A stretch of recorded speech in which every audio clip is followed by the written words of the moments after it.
Hey, what's up guys? Iron04 and welcome back to my channel. So yeah, I hope everyone's having a great September so far, of course. And of course, with the month being almost over, I suppose I should get a review out. And of course, you're wondering what is it, either a manga or a light novel review? It actually is a light novel review. I want to get one out, of course, before the end of the month though, so I decided I want to get a light novel review. And I want to review one of the most unknown titles currently as of right now to those who are not familiar with this. Hey, I'm going to be reviewing King's Proposal. Let's get on with it.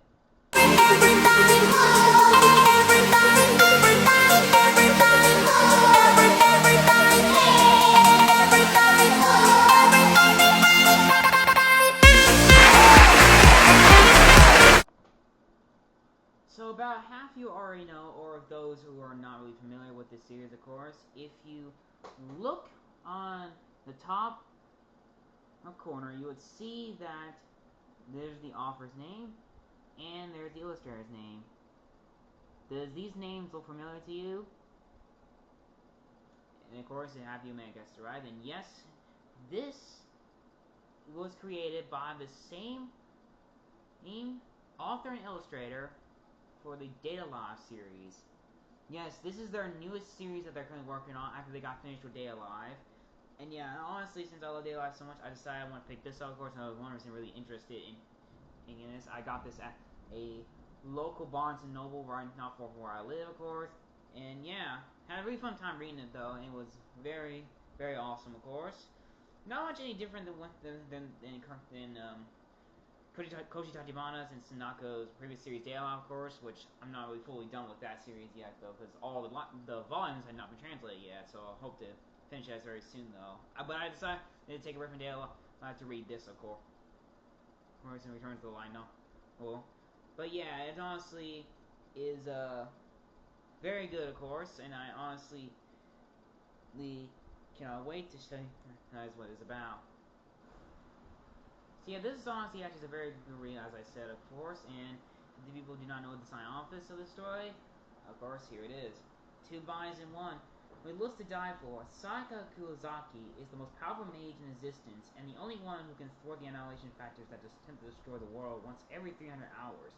When Saika is mortally wounded, however, she uses both her powers and body to the normal high school boy who happens to find her, Mushiki Kuga, just because Mushiki inherits her abilities, though, doesn't mean he can control them. To stand a chance of saving the world, Mushiki will have to attend a academy for mages as Saika, while trying to keep his true identity under wraps.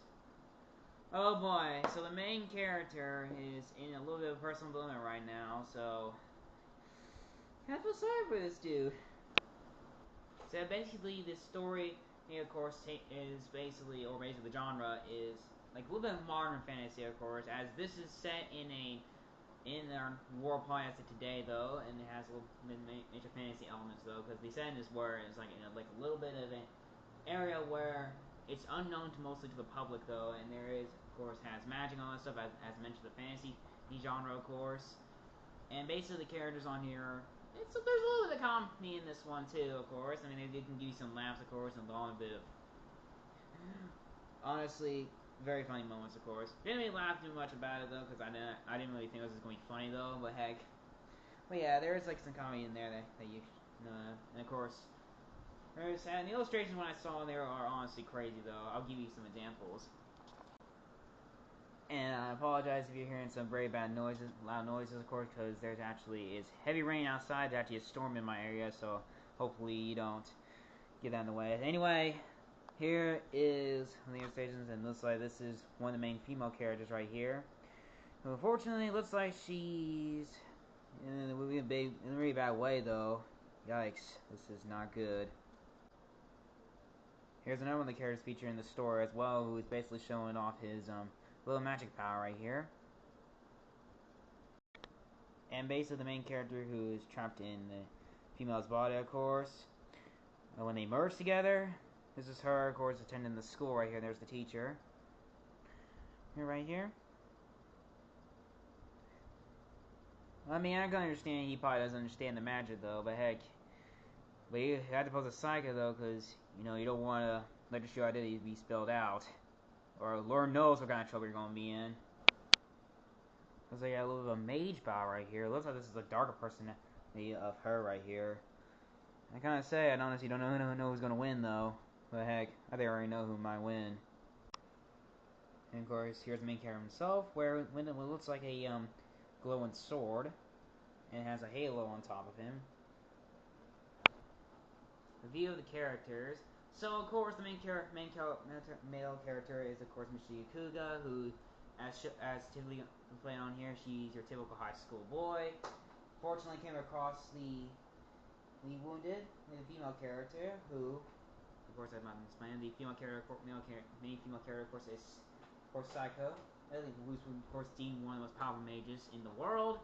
Fortunately, when she was on the brink of death, she has to use special power to actually merge her and Mushiki's body into one, of course. With the underline that it would be either Saika or Mushiki right here, and I'll say body switching is not really much of a good thing right here. I know what I'm going to say.